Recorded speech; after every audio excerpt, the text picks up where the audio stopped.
Alhamdulillah, nahmaduhu wa nasta'inuhu wa nastaghfiruh wa na'udzu billahi min shururi anfusina wa min sayyiati a'malina.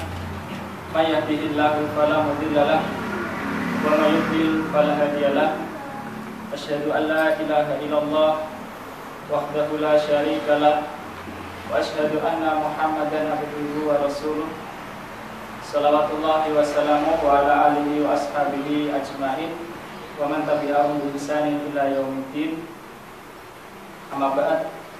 Bapak-bapak, ibu-ibu, jamaah yang dirahmati Allah Subhanahu wa taala. Segala puji bagi Allah Subhanahu wa taala yang telah memberikan banyak kenikmatan kepada kita, terlebih nikmat iman, nikmat Islam, dan juga nikmat-nikmat lain yang banyak yang tidak bisa kita menghitungnya. Semoga dengan kenikmatan ini insya Allah akan disempurnakan oleh Allah Subhanahu wa taala dengan kenikmatan dimasukkannya kita ke dalam surganya. Amin Allahumma amin. Yang kedua, salawat dan salam atas junjungan kita Nabi Muhammad SAW, para keluarga, para sahabat, dan orang-orang yang mengikuti mereka sampai hari kiamat. Sebelum kita masuk ke tafsir surah yang akan kita tafsirkan, terlebih dahulu kita akan sampaikan satu kaidah dari Al-Quran dalam hal jiwa dan kehidupan yang pada bulan lalu sudah kita sampaikan 3 kaidah. Insya Allah ini tambah 1. Namun sebelumnya kita ulangi dulu murojaah yang lalu. Yang pertama adalah firman Allah Subhanahu wa taala, wa qulu linnasi husna. Kaidah yang pertama, dan berbicaralah kalian kepada manusia dengan baik, dengan bagus. Telah kita sampaikan bahwasanya seluruh kaidah-kaidah ini adalah untuk mengoreksi diri kita sendiri, bukan untuk mengoreksi orang lain.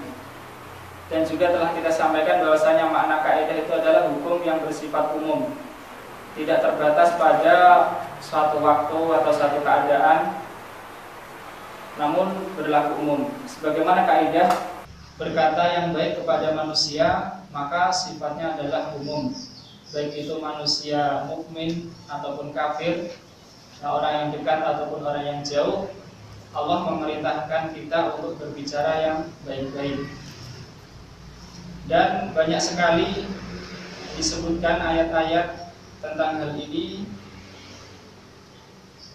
Misalnya adalah terhadap orang-orang yang meminta-minta sekalipun, maka Allah berfirman, wa amassa'ila fala tanhar.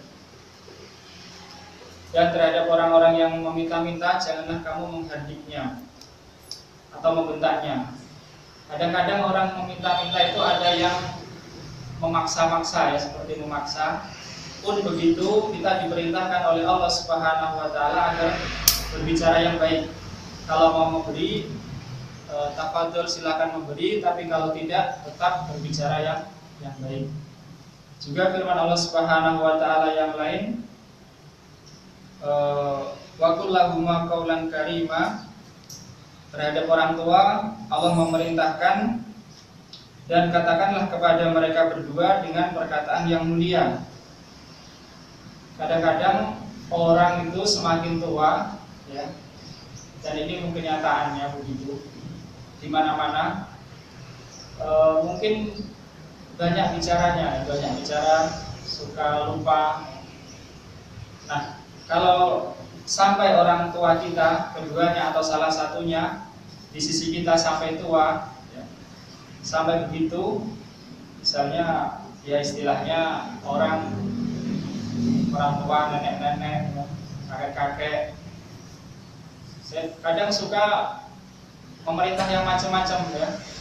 Ataupun kalau tidak segera melaksanakan yang diperintahkan itu biasanya diomeli terus begitu.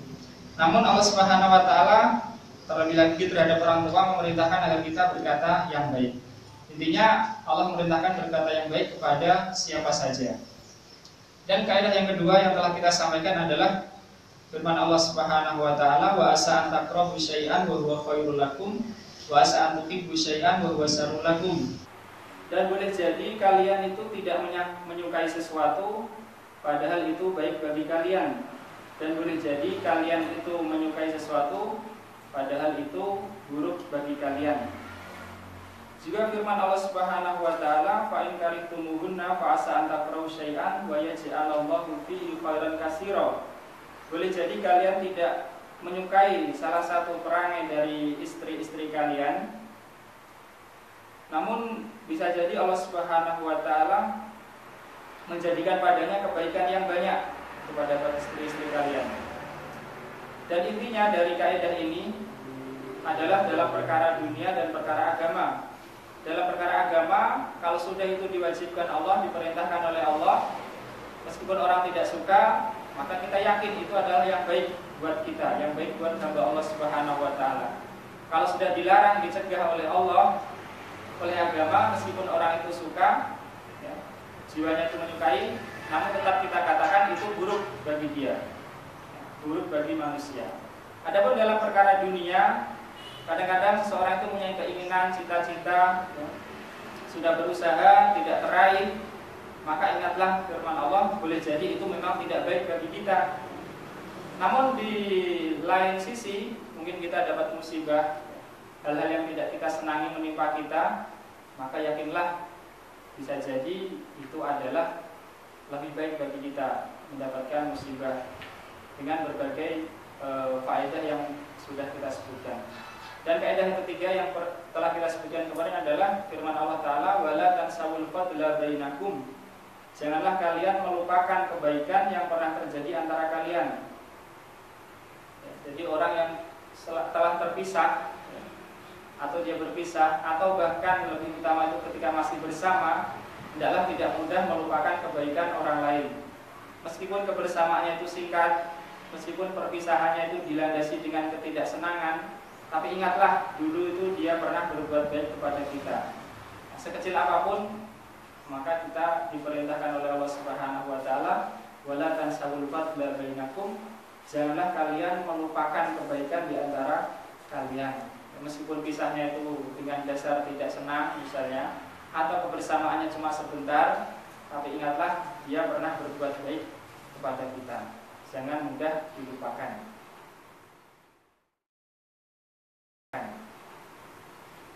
Kemudian kaidah yang keempat yang akan kita sampaikan pada kali ini adalah firman Allah Subhanahu wa taala dalam surah Al-Qiyamah, balil insanu ala nafsihi basirah walau alqa ma'adirah, ayat 14 dan 15, yang artinya kurang lebih bahkan manusia itu mengetahui dirinya sendiri.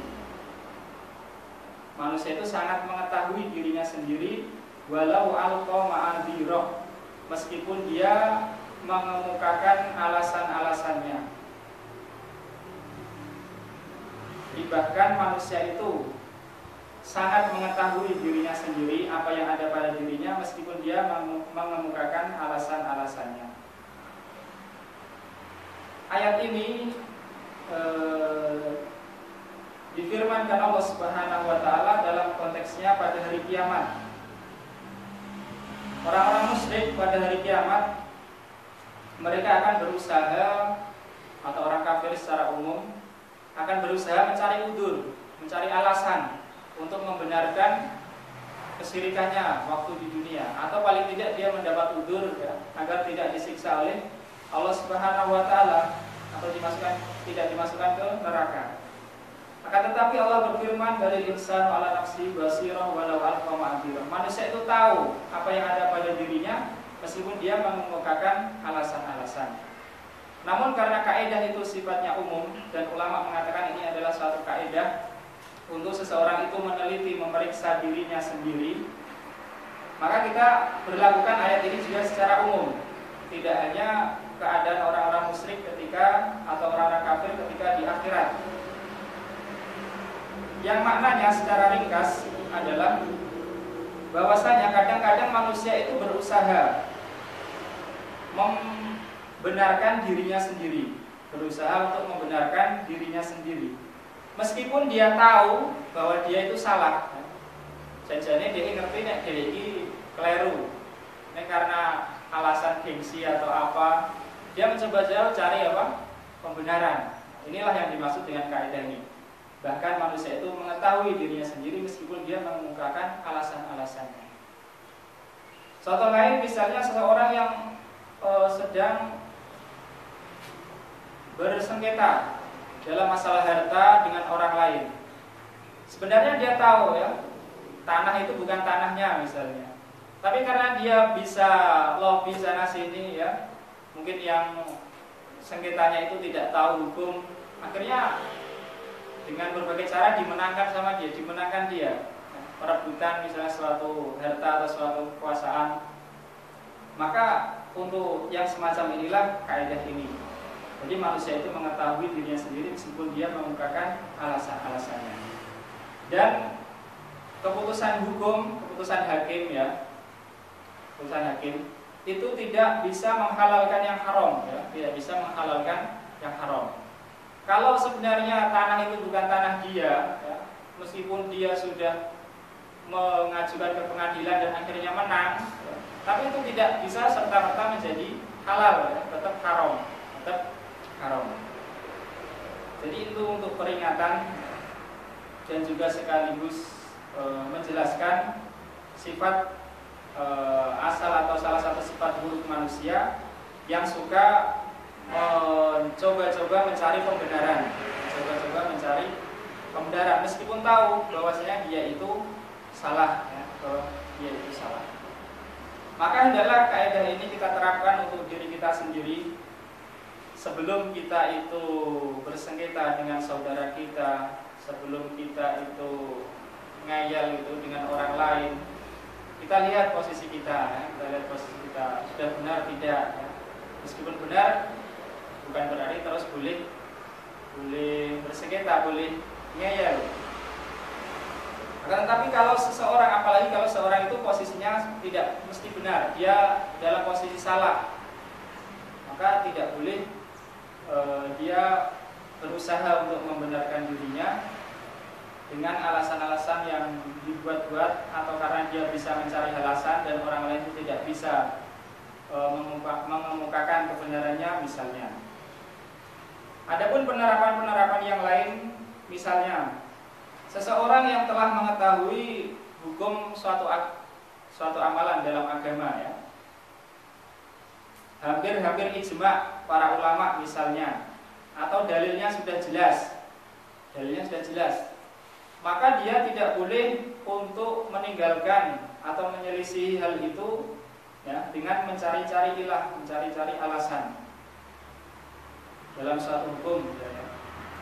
Ada misalnya seseorang itu mencari-cari perkataan ulama yang paling ringan yang dia amalkan ya. Pokoknya yang dia cari fatwa, cari pendapat ulama yang sesuai dengan keinginannya. Nah, ini juga peringatan bagi orang-orang semacam ini. Meskipun banyak ulama hampir sepakat ya, yang menyelisih itu adalah khilafnya syadz misalnya, tapi dia tetap milih yang ringan dalam suatu hukum dalam agama. Maka ini pun tidak boleh.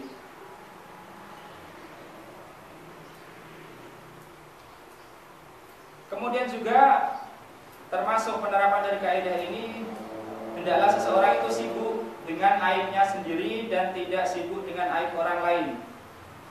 Sebagaimana Qatadah rahimahullah menafsirkan ayat ini, balil insanu ala nafsihi basirah, manusia itu mengetahui dirinya sendiri. Dia berkata, in syi'ta wallahi ra'aitahu basiran biuyubin nasi wa dunubihim ghafilan an dunubih. Jika engkau mau, demi Allah, engkau akan melihat dia itu ya, seorang yang disifati seperti ini, dia itu sangat mengetahui keburukan-keburukan orang lain dan dosa-dosanya ya, mengurusi keburukan dan dosa orang lain, dan dia lalai terhadap dosa-dosanya sendiri. Jadi seorang muslim yang memperhatikan kaidah ini, hendaklah dia lebih perhatian terhadap kekurangan dan dosa-dosanya sendiri dibanding dengan kekurangan dan dosa-dosa orang lain. Pun begitu kalau melihat orang lain salah, memang benar-benar salah misalnya, maka dia berharap kepada Allah Subhanahu wa taala yang pertama agar saudaranya karena manusia seburuk apapun, sebagaimana dulu pernah kita sampaikan ketika menjelaskan isti'adzah, manusia seburuk apapun itu kita masih mungkin berbuat baik kepadanya karena dia masih mungkin kembali ke kebenaran. Beda dengan setan, karena setan itu sudah kita tidak bisa lagi berupaya. Kalau manusia masih mungkin dia kembali kepada kebenaran.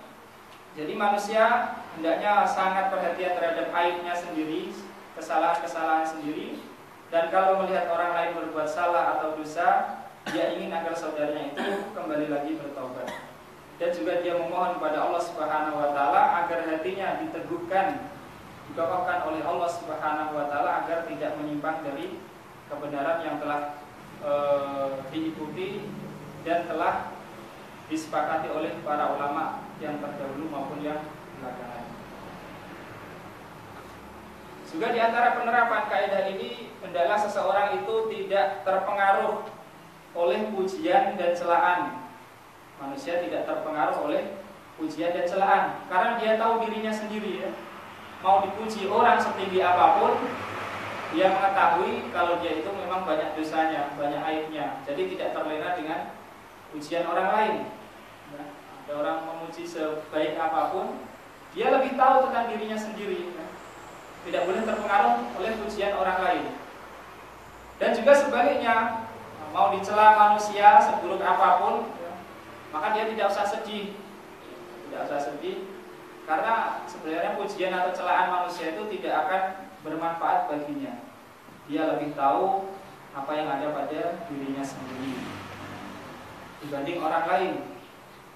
Dan para nabi pun seperti itu ya. Para nabi mereka mengakui kesalahan-kesalahannya, sebagaimana Nabi Adam dan ibunda Hawa berkata, qala rabbana dzalamna anfusana wa illam taghfir lana wa tarhamna lanakunanna minal khasirin.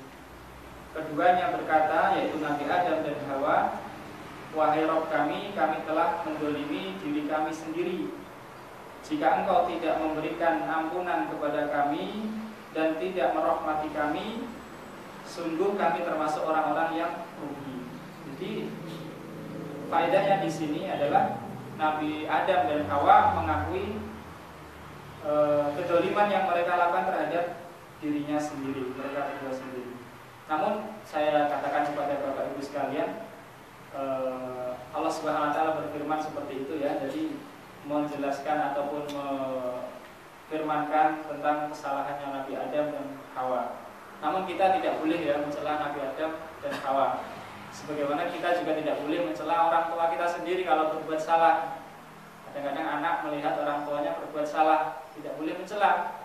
Apalagi ini orang tua kita yang pertama, Nabi Adam dan Hawa. Tidak boleh mencela Nabi Adam dan Hawa. Dan juga pun dalam menceritakan kesalahan Adam dan Hawa itu dengan adab, dengan etika ya. Tidak seperti menceritakan kesalahan penjahat misalnya. Dan juga Nabi Nuh alaihissalam pun mengakui pernah berbuat kesalahan. Qala rabbi inni a'udzubika an as'alaka ma laisa li bihi ilm wa illa taghfirli wa tarhamni aku minal khasirin. Wahai Tuhanku, sesungguhnya aku berlindung kepadamu dari meminta kepadamu apa yang aku tidak mengetahui, memiliki pengetahuan tentangnya. Dan jika Engkau tidak mengampuniku dan tidak merahmatiku, aku minal khasirin, tentu aku termasuk orang-orang yang rugi. Maksudnya di sini adalah ketika terjadi banjir besar ya, Nabi Nuh itu kan anaknya yang satu, ahli sejarah menyebutkan Nuh itu mempunyai anak 4. Yang satu yang bernama Kan'an tidak mau beriman. Dia tidak mau naik ke kapal. Tapi Kan'an ini juga tidak bersama orang-orang musyrik. Allah menceritakan fi ma'zil, di tempat yang terpisah. Oleh karena itu Nabi Nuh sempat menyangka, sempat mengira bahwa anaknya ini beriman karena dia apa? Tidak bersama orang-orang musyrik. Oleh karena itu dia memohon kepada Allah Subhanahu wa taala ya bahwasanya anaknya itu termasuk keluarganya. Tapi Allah menjawab, dia tidak termasuk ahlimu innahu amalun ghairu sholih. Dia mengamalkan amalan yang tidak soleh ya, bukan amalan soleh. Oleh karena itu Nabi Nuh mengakui kesalahannya tersebut karena telah meminta kepada Allah Subhanahu wa taala untuk memberikan pertolongan kepada anaknya tersebut. Jadi jangan dikira anaknya itu bersama orang-orang musyrik lalu Nabi Nuh memohon kepada Allah, tidak. Jadi anaknya itu berada di tempat tersendiri sehingga Nabi Nuh sempat menyangka bahwasanya anaknya itu mau beriman. Adapun anaknya Nabi Nuh yang 3 itu yang beriman dan itulah yang keturunannya kekal sampai sekarang. Jadi untuk keturunan yang lain tidak kekal ya, meskipun yang bersama Nabi Nuh itu ada selain anaknya yang 3 itu banyak. Tapi yang keturunannya masih sampai sekarang itu cuma anak-anak Nabi Nuh. Allah Subhanahu wa taala berfirman, "Wa ja'alna dzurriyyatahu humul baqin." Dan kami jadikan dzurriyyatahu keturunan Nuh humul baqin, itulah yang tetap ada. Oleh karena itu Nabi Nuh dinamakan dengan bapak kedua. Karena manusia yang setelahnya itu semua anak-anak keturunan dari Nabi Nuh atau dari anak laki-laki Nabi Nuh. Kemudian juga Nabi Musa alaihissalam pernah berdoa, Rabbi ini dzalamtu nafsi faghfirli faghfaralah innahu huwal ghafurur rahim. Wahai Tuhanku, sesungguhnya aku telah mendolimi diriku sendiri, maka ampunilah aku. Faghfaralah, maka Allah mengampuninya. Innahu huwal ghafurur rahim. Sesungguhnya dia Allah itu Maha Pengampun dan Maha Penyayang. Jadi Nabi Musa alaihissalam pernah ya membantu kaumnya ketika dia sedang berkelahi sama salah seorang dari kaumnya Fir'aun, dipukul, orang itu sekali pukul langsung meninggal, ya, langsung mati. Itu pun nanti ya di akhirat Nabi Musa itu takut pada Allah Subhanahu wa taala tentang hal itu. Padahal dengan catatan ya, pertama Nabi Musa itu tidak sengaja. Kedua, yang dibunuh ini orang musyrik, orang kafir. Yang ketiga, sedang berkelahi dengan kaumnya Nabi Musa. Itu pun Nabi Musa ketakutan. Bagaimana lagi kalau seseorang itu dengan sengaja membunuh orang lain? Dengan sengaja yang dibunuh orang Islam lagi. Maka lebih dahsyat lagi balasan dari Allah Subhanahu wa taala. Nabi Musa saja yang tidak sengaja, yang dibunuh itu pun orang kafir, sedang berkelahi dengan orang kaumnya Bani Israel, itu pun Nabi Musa sangat ketakutan pada hari kiamat sehingga beliau tidak berani memintakan syafaat untuk orang-orang yang sedang ada di mahsyar. Nah itu kaidah yang kita sampaikan pada kesempatan kali ini, yaitu balil insan ala nafsihi basirah walau alfa ma'adirah, dari surah Al-Qiyam ayat 14 dan 15, yang artinya kurang lebih manusia itu mengetahui dirinya sendiri meskipun dia mengemukakan alasan-alasannya. Dan terlebih lagi pada hari kiamat seseorang itu akan tahu ya, bahwasanya dulu itu dia berbuat dosa, berbuat salah di dunia itu memang karena dianya sendiri, kesalahan dia, meskipun dia mau udzur bagaimanapun ya, mau mencari alasan seperti apapun, tetap dia itu lebih mengetahui dirinya sendiri. Wallahu ta'ala.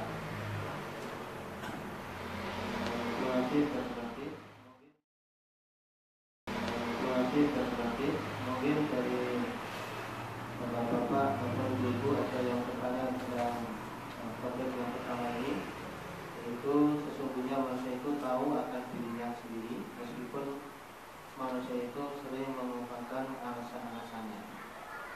Jadi ini ini adalah sifat asal dari manusia, yaitu suka mencari-cari alasan. Jadi sebagian yang salah, tapi tetap baik dari alasan supaya kemudian beliau menjelaskan terkait dengan masalah ini juga hal-hal yang berkaitan dengan agama, mungkin sholat jamaah, jadi cara musnad itu dicetak jamaah itu wajib. nang masjid. Tapi pilih pendapat sing sunah muakkad. Aku pilih sunah muakkad. Jadi sunah wajib jamaah di masjid yo gak wajib. Aku pilih sing sunah wae. Nah, seperti itu. Jadi kan sebenarnya sudah tahu, dalilnya sudah jelas, tapi kita memilih yang lebih ringan. Atau bisa juga yang ini korban. Janjane yo ono. Nah, aku jaket. Aku yang pilih yang sunnah wae lah. Nah, ini juga enggak benar. Jadi sudah kita sudah tahu, mungkin sudah tahu janjane buat orang kan janjane wis kabeh diri. Jadi siap apa tidak sebenarnya sudah tahu sendiri, tapi mungkin kita mencari cari alasan. Ya mungkin dari sini ada yang bertanya, boleh? Pakai mic. Assalamualaikum warahmatullahi wabarakatuh. Tentang penjelasan dari tadi Nabi Musa waktu membantu kaumnya itu surat apa dan ayat berapa? Nggak lupa ya Ustaz? Saya sudah lupa. Ya, itu kalau nggak salah di surah Al-Qasas. Cuma ayatnya saya tidak ingat pasti. Kita carikan dulu.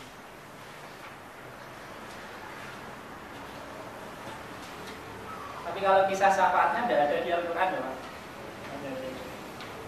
Itu hadis di hadis Nabi.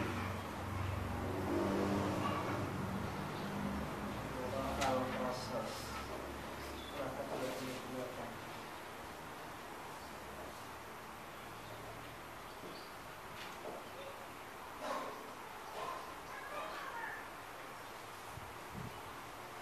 Ya, dalam surah Al-Qasas ayat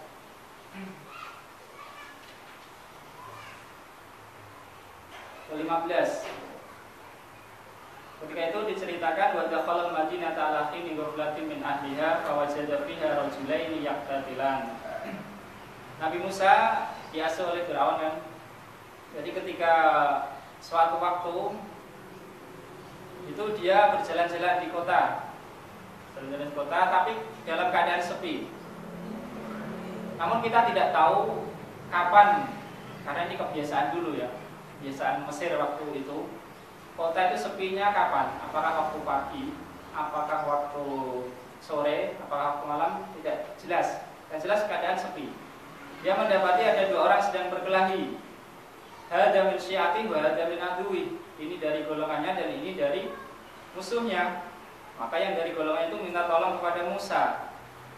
Meskipun Musa itu diasuh oleh Fir'aun, tapi orang-orang tahu kalau Musa itu Bani Israel ya. Karena juga namanya orang itu keturunannya beda, tentu kelihatan. Orang Indonesia sama Malaysia saja kelihatan bedanya ya. Apalagi ini Bani Israel sama Kipti yang asalnya adalah beda benua, Afrika dan Asia asalnya. Maka itu minta tolong, kemudian Musa itu memukulnya dan matilah orang itu. Dalam surat Al-Qasas ayat 15 sampai selanjutnya.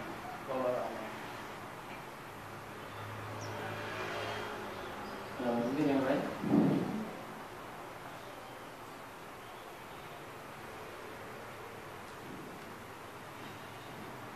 Nah, ini dijelaskan juga nanti bahwa kaidah ini berlaku untuk kita, jadi jangan terpengaruh terhadap pujian dan celaan.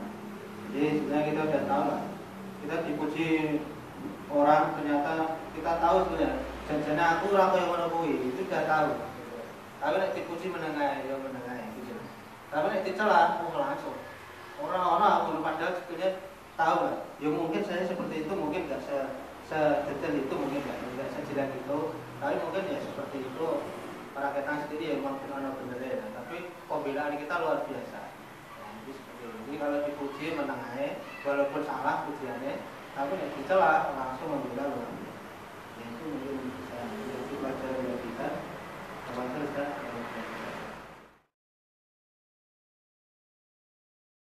Kita lanjutkan pelajaran tafsir siang ini. Insya Allah surah Al-Humazah, surah apa? At-Takasur ya, surah At-Takasur.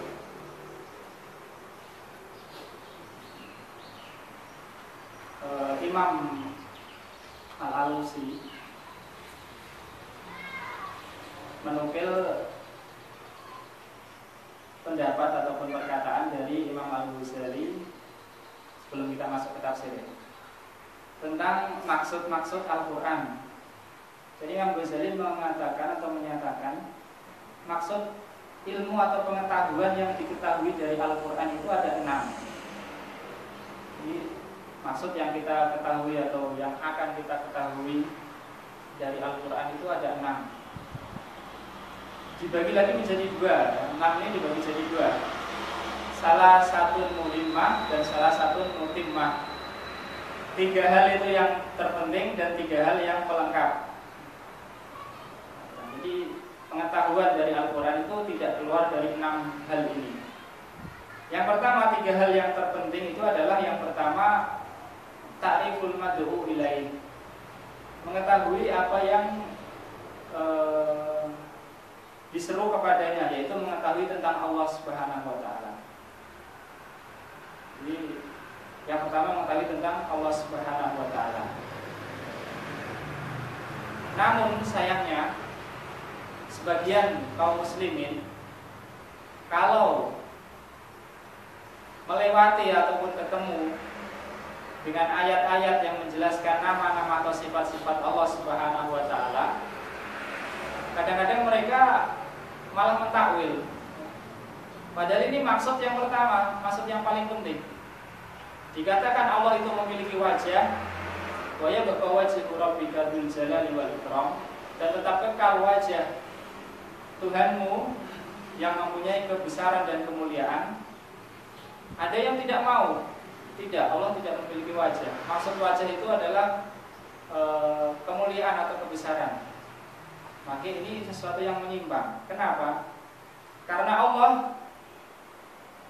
dan Rasulnya itu menjelaskan agama itu dengan sejelas-jelasnya, dengan bahasa Arab yang jelas. Kalau Allah menghendaki, Allah tidak menyebutkan wajah, tapi Allah menghendaki menyebutkan wajah. Berarti kita yakin bahwasanya itu memang ada wajah bagi Allah Subhanahu wa Ta'ala. Mungkin orang-orang yang menolak, kalau begitu sama dengan manusia punya wajah, sama dengan makhluk punya wajah, maka kita katakan tidak ya. Karena zat Allah beda dengan zat makhluk, begitu juga sifat Allah beda dengan sifat makhluk. Nama boleh sama ya, tapi hakikat berbeda. Jadi itu yang pertama. Dimaksud dari mengetahui mengambil ilmu dari Al-Quran, yang pertama adalah mengetahui tentang Allah Subhanahu wa Ta'ala. Namun sayangnya, saya katakan sekali lagi bahwasanya ketika disampaikan ayat atau hadis yang jelas tentang Allah, kadang-kadang malah tidak mau, menolak, mencari arti yang lain. Padahal artinya sudah jelas, itu artinya. Kemudian yang kedua adalah ta'rifus siratil mustaqim, mengetahui jalan yang lurus, yaitu jalan yang menyampaikan kepada Allah Subhanahu wa Ta'ala, yang menyampaikan ke surganya.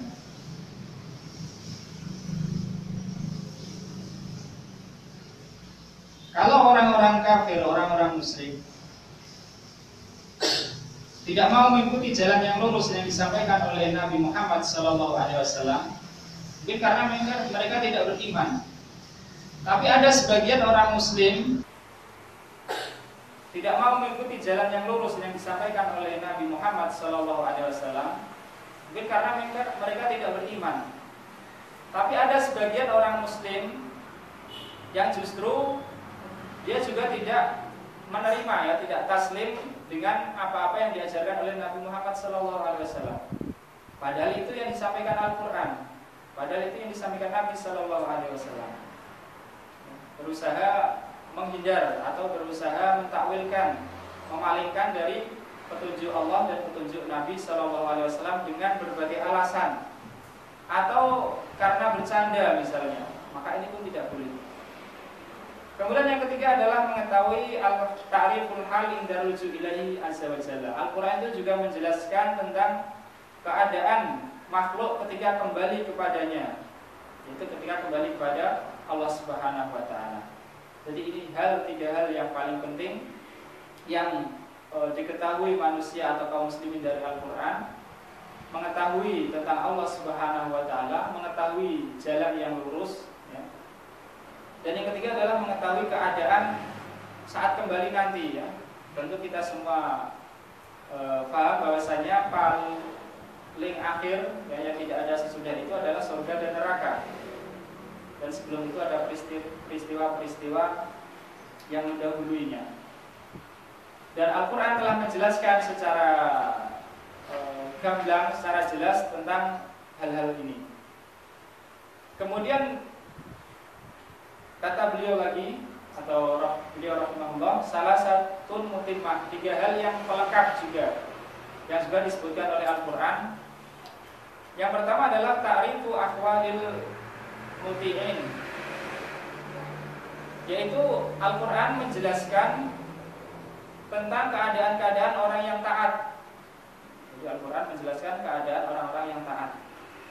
Oleh karena itu, kalau kita mendapati di dalam Al-Quran, sebaiknya keadaan-keadaan orang yang baik yang disebutkan Allah Subhanahu wa taala, maka kita mengoreksi diri kita sendiri. Apakah saya sudah mempunyai sifat tersebut? Apakah saya sudah seperti orang tersebut, misalnya para nabi, mempunyai sifat bagian dari yang dikerjakan itu, atau belum? Kalau sudah, alhamdulillah. Kalau belum, hendaklah dia mengusahakan. Kemudian juga hikayatu aqwalil jahidin. Allah juga menceritakan kepada kita keadaan-keadaan dan juga perkataan-perkataan orang-orang yang menentang. Keadaan-keadaan ataupun perkataan-perkataan orang-orang yang menentang para nabi, para rasul, dan juga kafir kepada Allah Subhanahu wa taala. Baik itu dari sifat asalnya, kekafirannya atau kesyirikannya, ataupun sifat keburukannya yang di bawah itu. Misalnya mengurangi timbangan, misalnya lagi membunuh dan sebagainya. Maka adalah seseorang mengoreksi dirinya ketika melewati ayat-ayat yang menceritakan keburukan orang-orang terdahulu. Kalau ada pada dirinya, hendaklah dia meninggalkannya dan bertobat kepada Allah Subhanahu wa taala. Dan kalau dia sudah terbebas darinya, maka alhamdulillah, bersyukur kepada Allah Subhanahu wa taala, dia tidak memiliki ataupun dilindungi dari Allah Subhanahu wa taala dari sifat-sifat buruk tersebut. Dan yang terakhir ini juga penting, yaitu ta'rifu manazilit thariq. Allah Al-Qur'an itu menghikayatkan, menjelaskan tentang manazilit thariq. Manazilit tingkatan-tingkatan jalan. Maksudnya keadaan-keadaan yang ditempuh, ya, baik oleh orang-orang yang baik ataupun orang-orang yang buruk. Yang ditempuh oleh orang baik misalnya rajin sholat, kemudian adil, berbuat baik. Seperti itu Al-Quran menjelaskan. Begitu juga yang ditempuh oleh orang-orang yang buruk, misalnya sombong, suka membangga-banggakan kelompoknya dan sebagainya. Ini 6 hal yang insya Allah ilmu Al-Quran atau pengetahuan tentang Al-Quran tidak keluar darinya. Kita ulangi, yaitu mengetahui tentang Allah, mengetahui jalan yang lurus, mengetahui keadaan kembali kepada Allah yaitu akhirat, kemudian juga mengetahui keadaan orang-orang yang taat, mengetahui keadaan orang-orang yang menentang, dan juga mengetahui amalan-amalan mereka, baik orang-orang yang taat maupun orang-orang yang menentang.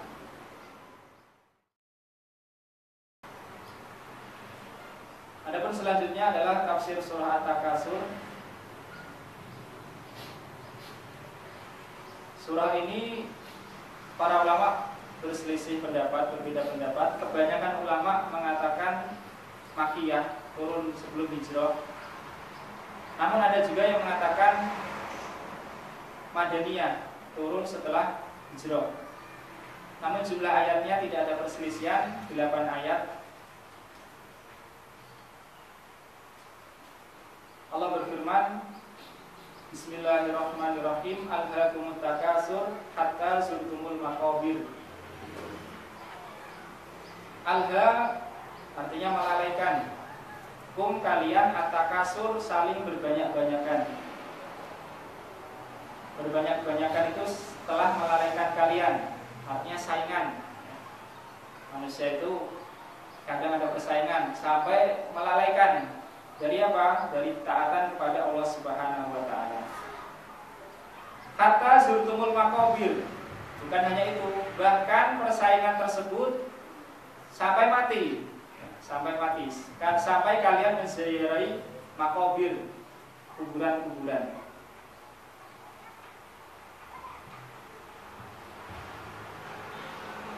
Bapak Ibu rahimakumullah, telah menjadi kebiasaan atau hal yang wajar biasa bahwasanya para ulama terdahulu baik dari kalangan sahabat maupun tabi'in maupun setelahnya, kalau mereka mentafsirkan Al-Qur'an ya, salah satu kata misalnya, mereka biasa menafsirkan itu dengan memberi contoh. Biasa menafsirkan dengan apa? Memberi contoh. Tidak menyebutkan definisi secara utuh. Misalnya ditanya, misalnya katanya roti ya, orang nggak pernah lihat roti ya. Roti itu apa? Dikasih contoh ini loh roti misalnya. Ya, dikatakan misalnya diperlihatkan roti sisir ya. Benar tidak seperti itu?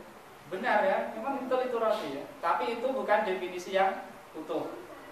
Dan para ulama dulu biasa seperti itu ya. Kalau mereka menafsirkan Al-Quran, menafsirkan dengan contoh.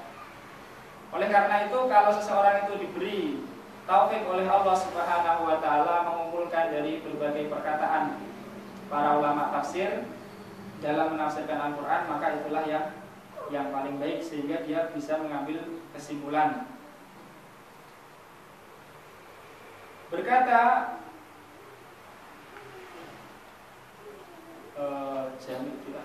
Imam Al-Qurtubi ya, Imam Al-Qurtubi dalam kitabnya Al-Jami' fi Ahkamil Quran. Maksudnya alhaakumut takasur, berbanyak-banyak itu telah melalaikan kalian adalah aisyagolakumul mubahatu bikasratil mali wal adadi an taatillah.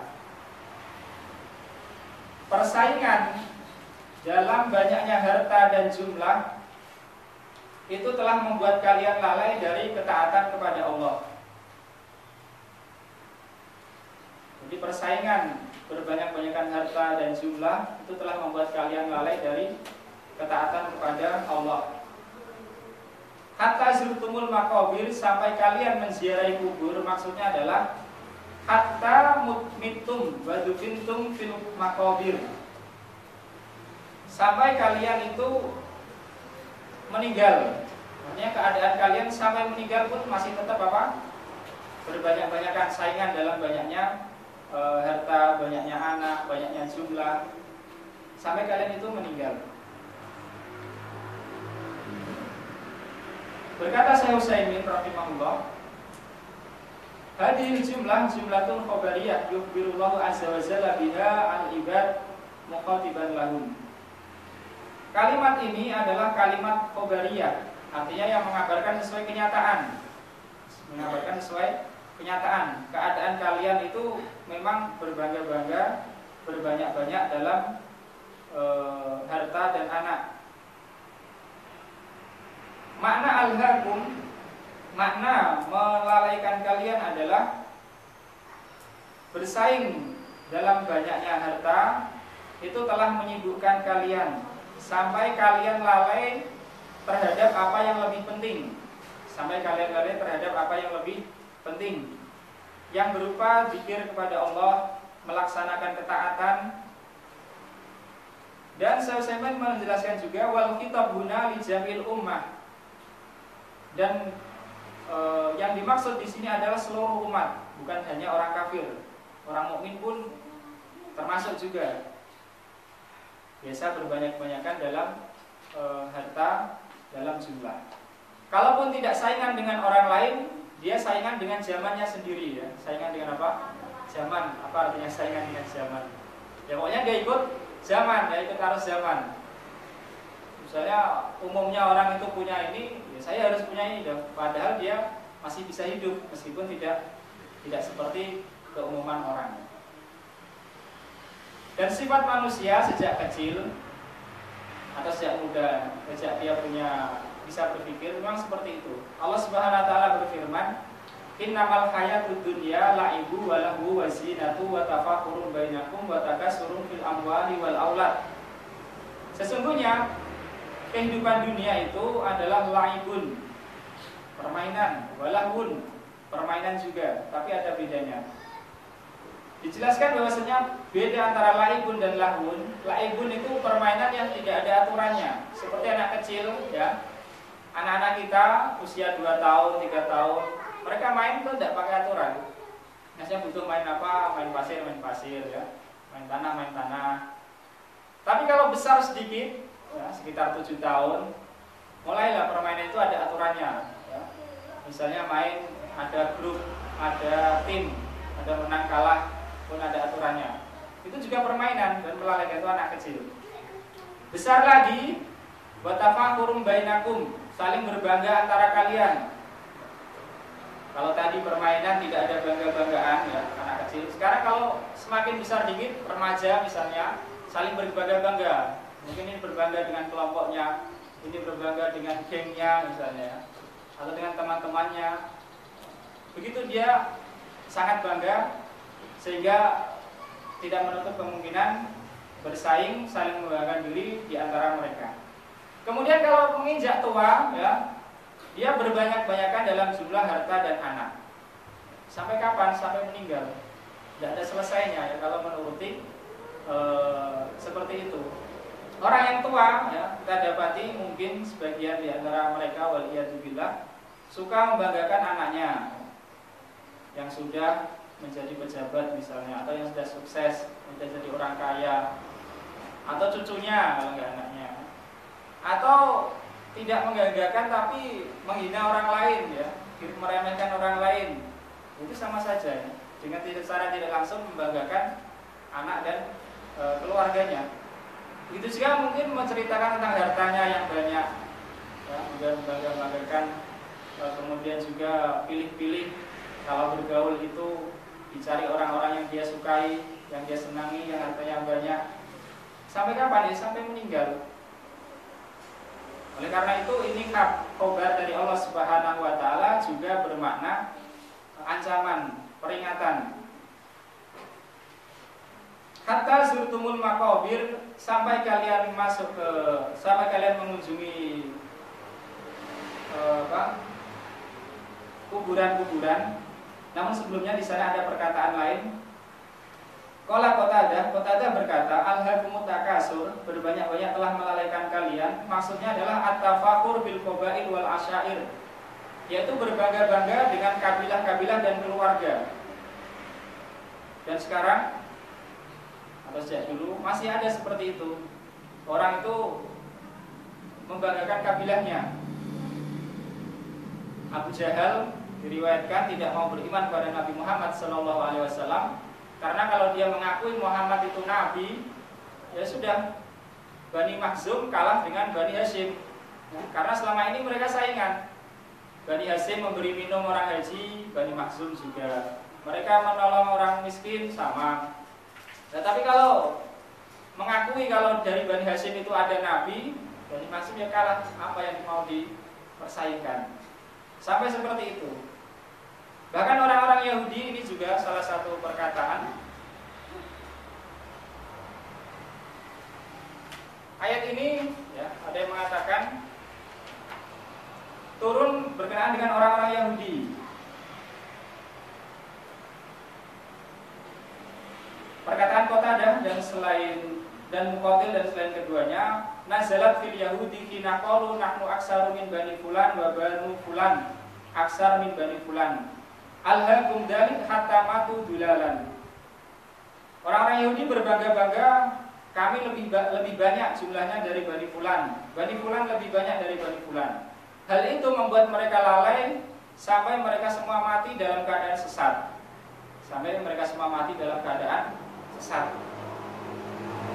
Ada juga yang mengatakan bahwasanya, sebagaimana kita katakan tadi, bahwasanya ulama dulu biasa menafsirkan itu dengan memberi contoh, maksudnya dengan memberi Contoh, ada juga yang mengatakan ini turun berkenaan dengan dua kabilah dari orang Quraisy. Ya. Dia berbangga-bangga di kabilah kami ada tokohnya ini. Bisa orang suka seperti itu ya. Kalau di keluarganya punya tokoh yang ditokohkan, bangga. Yang lain juga, akhirnya sudah habis orang yang hidup, dihitunglah orang yang mati. Dihitung orang yang mati. Ya, ini juga tokoh tapi dia sudah mati. Saling berbangga-bangga seperti itu. Ada juga yang mengatakan ini adalah dari Ibnu Zaid, nazalat fi faqdir minal ansor, yaitu turun berkenaan dengan sekelompok dari orang Ansor. Artinya ini saling berbangga-bangga. Hatta zurtumul maqabir, ada dua penafsiran. Yang pertama tadi yaitu sampai mereka menghitung orang-orang yang mati. Jadi orang-orang yang mati dihitung, dibangga-banggakan. Dibangga-banggakan. Orang yang sudah mati dulu dari kabilah kami, dari kelompok kami, ya, dari kakek moyang kami, itu tafsir. Tapi yang lebih kuat, insya Allah, hatta zurtumul maqabir, maksudnya adalah sampai kalian meninggal, sampai kalian di kubur, kalian menziarahi atau masuk kubur kalian, masih saja berbangga-bangga. Dan dikatakan di sini hatta zurtumul maqabir, sampai kalian ziarah, artinya adalah menziarahi, mengunjungi.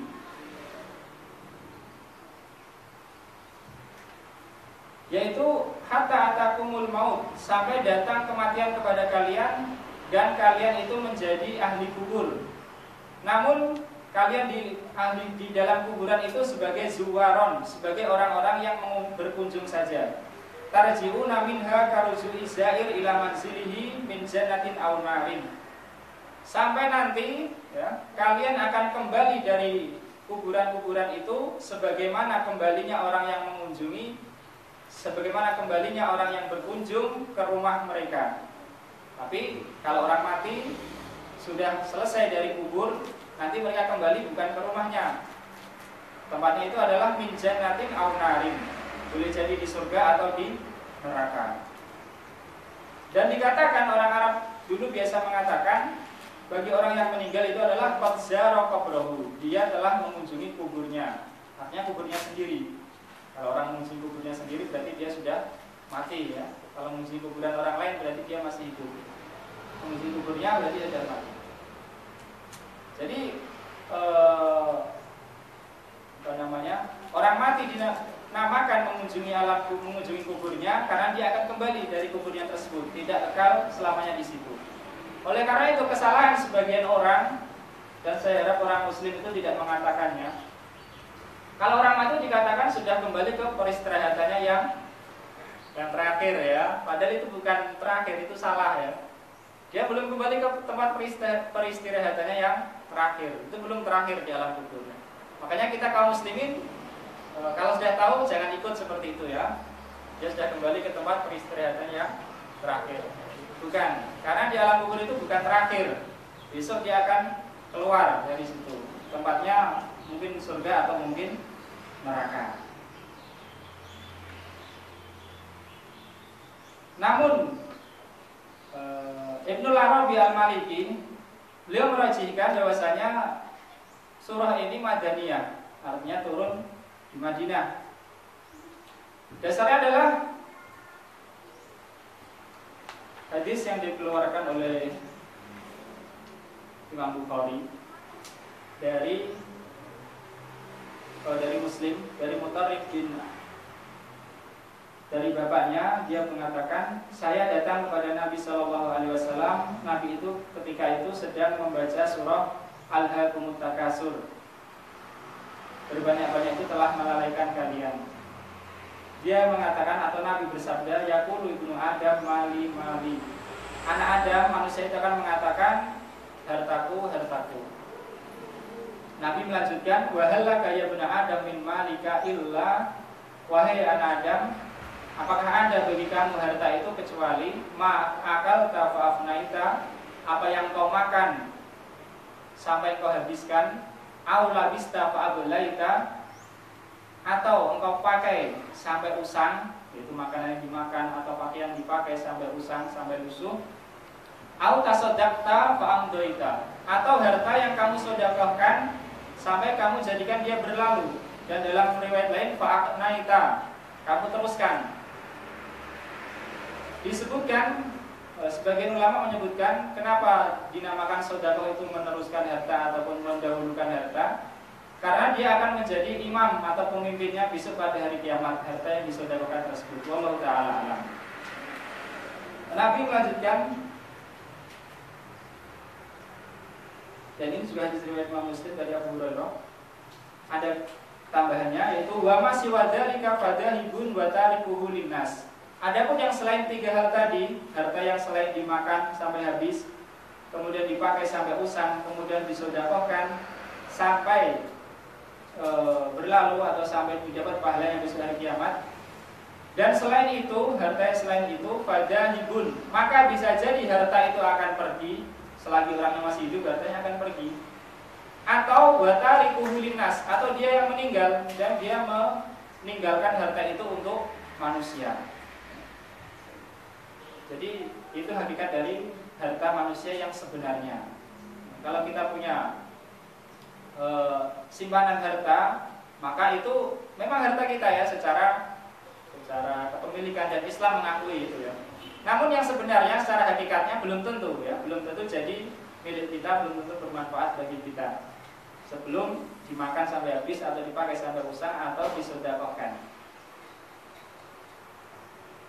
Imam Bukhari meriwayatkan hadis dari Anas bin Malik bahwasanya Rasulullah SAW berkata, "Lau anna li bani Adam wadiyan min dhahab, ahabba ayakuna lahu wadiyan."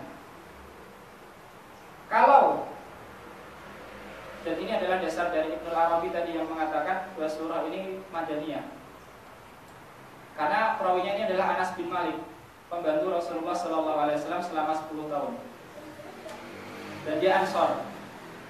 Kalau sekiranya manusia itu mempunyai satu lembah dari emas, satu lembah berupa emas, kalau sekiranya manusia itu mempunyai satu lembah dari emas, ahabba ayakuna lahu wadiyan, dia suka, dia ingin kalau dia punya 2 lembah. Biasa manusia itu oke, kurang oke, banyak masih kurang banyak. Punya satu lembah emas, dia ingin punya yang satu lagi. Wala yamla'afahu ila turab, dan tidak ada yang memenuhi mulutnya kecuali tanah. Artinya tidak akan berhenti angan-angannya itu sampai dia meninggal dan dikubur dalam tanah. Dan wa yatubullahu ala man taba, dan Allah senantiasa menerima taubat orang-orang yang bertaubat. Berkata Sabit bin dari Anas dari Ubay, kunna nara hadza minal Qur'an, kami dulu menganggap bahwasanya hadis Nabi ini termasuk Al-Qur'an, yaitu lau anna li bani Adam wadiyan min dhahab ahabba ayakuna lahu wadiyan wa la yamla'afahu ila turab wa yatubullahu ala man tab. Itu mereka menganggap, atau Ubay dan para sahabat menganggap bahwasanya itu termasuk Al-Qur'an. Hatta nazalat, sampai turun alhaakumut takasur, berbangga-bangga telah melalaikan kalian.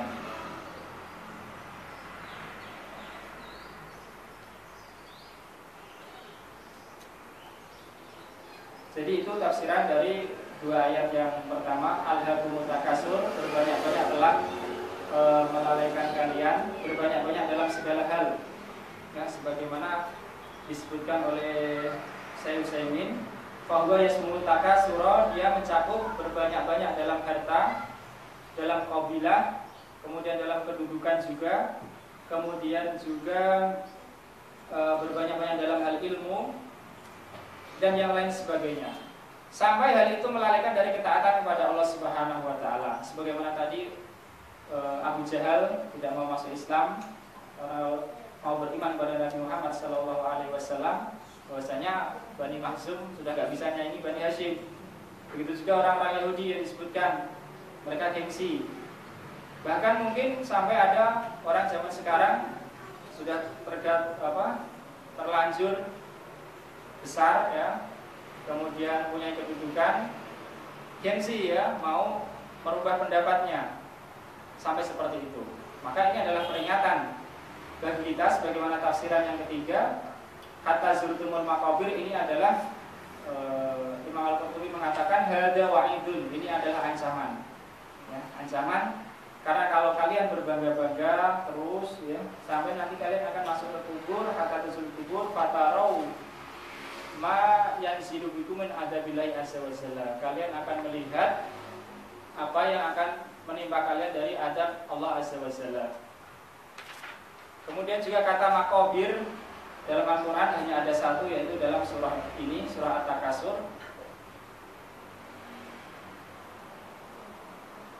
Dan menziarahi kubur, Rasulullah bersabda sebagaimana hadis diriwayatkan oleh Ibnu Majah dan juga Imam Ahmad. Rasulullah bersabda, kuntu nahaitukum an ziyaratil kubur. Dahulu aku melarang kalian dari ziarah kubur. Fazurul kuburo. Maka sekarang kalian berziarahlah kubur. Kaidah mengatakan, ya, kaidah mengatakan kalau ta'ala alam, bahwasanya perintah atau kata perintah setelah larangan itu maknanya ibahat, maknanya apa? Pembolehan. Sebagaimana firman Allah, fa idza halaltum fastaudu. Asalnya orang yang berihram baik haji atau umroh itu kan nggak boleh berburu binatang. Tapi Allah berfirman, fa idza halaltum fastaudu. Jika kalian sudah bertahalul fastaudu, maka berburulah. Apa hukum berburu di sini? Apakah wajib, apakah sunnah, atau mubah? Padahal Allah mengatakan dengan fi'il amr, fastaudu, maka berburulah. Tapi maksudnya di sini adalah pembolehan. Maksudnya apa? Pembolehan, setelah tadinya adalah larangan. Sebagaimana juga firman Allah Subhanahu wa taala, tapi kalau yang ini ya. Wa yas'alunaka 'anil mahid qul huwa adzan fatazilu nisa fil mahid wa la taqrabuhunna hatta yatahurna fa idza taharna fatuhunna min haitsu amarakumullah.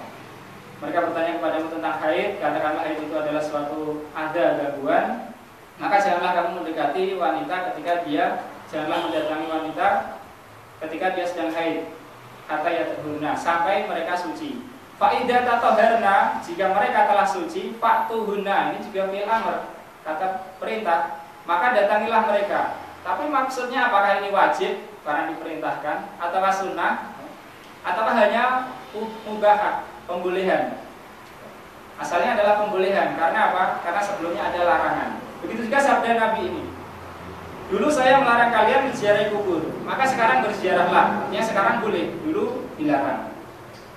Jadi hukumnya asalnya Allah Ta'ala alam hanya boleh saja. Tapi Nabi melanjutkan sampai perkara itu menjadi sunnah, menjadi berpahala. Nabi mengatakan fa'innaha tuzahidu fid dunya wa tudzakirul akhirah. Karena perkara tersebut akan membuat kalian itu lebih zuhud terhadap dunia dan mengingatkan kalian kepada akhirat. Jadi kalau ziarahnya itu sekedar lewat atau sekedar di kuburan, itu nggak mesti dapat pahala, ya. Tapi kalau dia bisa mengambil ibrah, pelajaran, mengingatkan kepada akhirat, maka itu baru sunnah, ya, baru berpahala, baru hukumnya sunnah. Dan dalam Sahih Muslim, fa'innaha tudzakirul maut. Sesungguhnya ziarah kubur itu akan mengingatkan kepada kematian. Dan juga dalam riwayat Imam Tirmidzi, fa'innaha tudzakirul akhirah, dia mengingatkan kepada akhirat. Dan juga ada dalam hadis disebutkan bahwasanya Rasulullah Shallallahu Alaihi Wasallam melaknat itu mendoakan jauh dari rahmat para wanita yang banyak berziarah kubur, yang sering ziarah kubur. Para ulama berbeda pendapat takrijnya. Yang pertama mengatakan ini karena dulu, ya, tapi sekarang sudah boleh sama laki-laki wanita.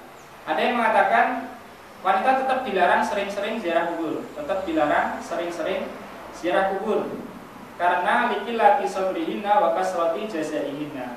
Karena wanita itu kesabarannya sedikit dibanding laki-laki dan lebih banyak meratap.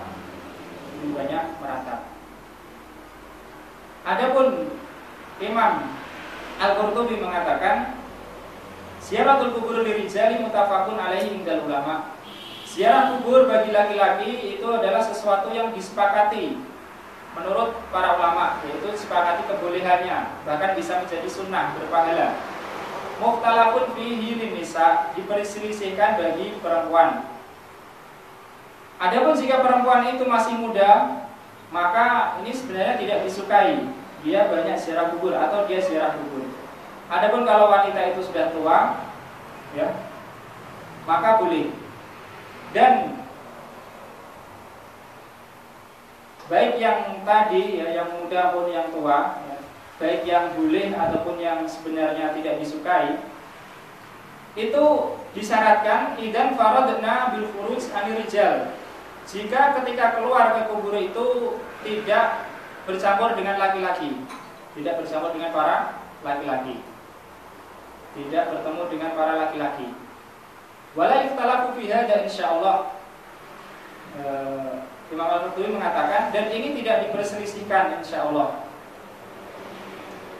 Dan ini adalah makna sabda Nabi, zurul kubura, berziarah kalian ke kubur.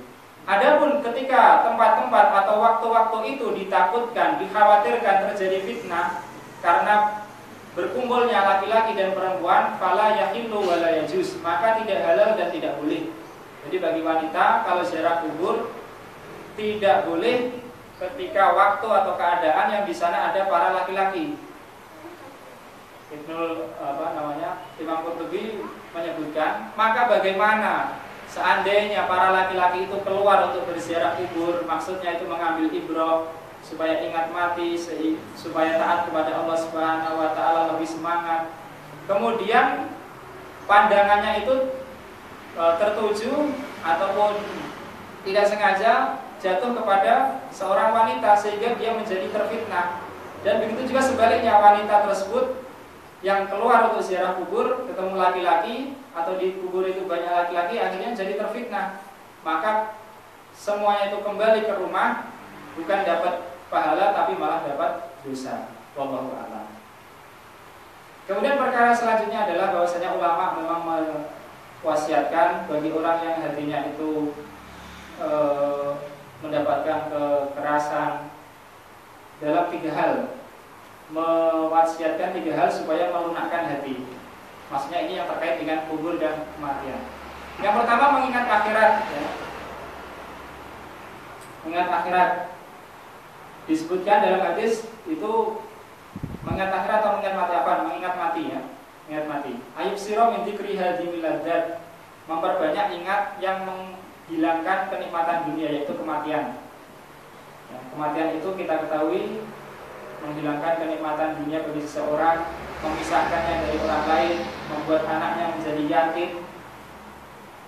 Kemudian yang kedua juga, seseorang itu hendaknya menyaksikan orang yang hendak meninggal, musyahadatil muhtadirin.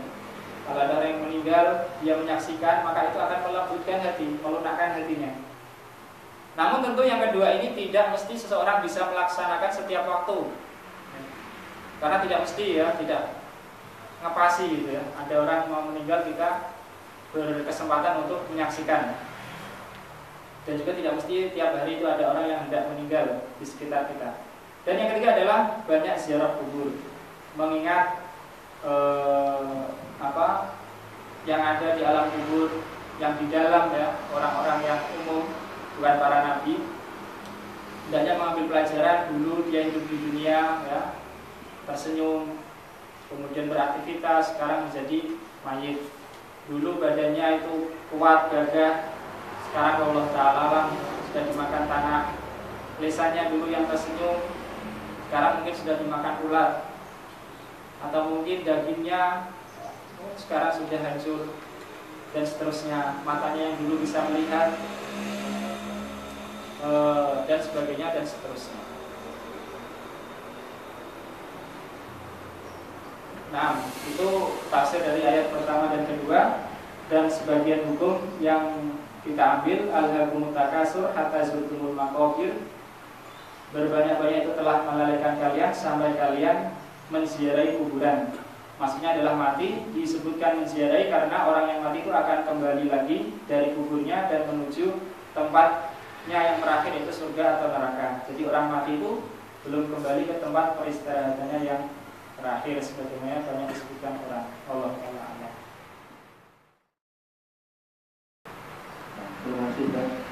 Jadi untuk ayat 1 dan 2 di penjelasan tadi bahwa kebanyakan manusia itu adalah berbanyak-banyakan atau bersaing memperbanyak baik harta maupun yang lainnya. Dan tadi disebutkan juga bahwa salah satu berbanyak-banyakan itu bersaing dengan zaman. Artinya zamannya sepeda motor metik orang gede, diikuti tuku, direwangi utang, direwangi kredit dan macam-macam. Tanggulnya di kompor antik, di tuku. Menarisan melu kredit, jadi arisannya 05 kreditnya 5. Jadi setiap bulannya mikir itu terus. Jadi sampai meninggal baru berhenti. Jadi tidak meninggalkan warisan, tapi meninggalkan utang kira-kira. Itu bisa jadi. Nah ini yang disampaikan, mungkin ada pertanyaan, Bapak? Kalau tidak ada, saya mau tanya ya. Itu pernah dapat penjelasan bahwa kamu berbanyak-banyakan sampai mengunjungi kuburan atau sampai di kuburan pun seperti itu. Jadi banyak yang ditulis menafsirkan bahwa sampai kuburan pun itu berbangga-banggaan. Jadi ada yang dikicing di macam-macam sampai bentuknya bagus-bagus. Apakah ini termasuk di dalam ayat ini atau yang lain? Allah Ta'ala Pak, saya tidak tahu ya. Sebenarnya itu kalau di benar juga sesuai kenyataan ya, tapi karena saya tidak tahu ada ahli tafsir yang mengatakan demikian, maka saya tidak berani mengatakan.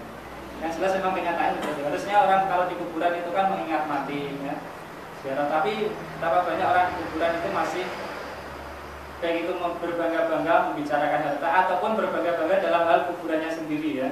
Dalam hal kubur tersebut maksudnya, bukan kuburan sendiri. Dalam hal membangun kubur. Allah Ta'ala. Mungkin ada yang lain? Ini terkait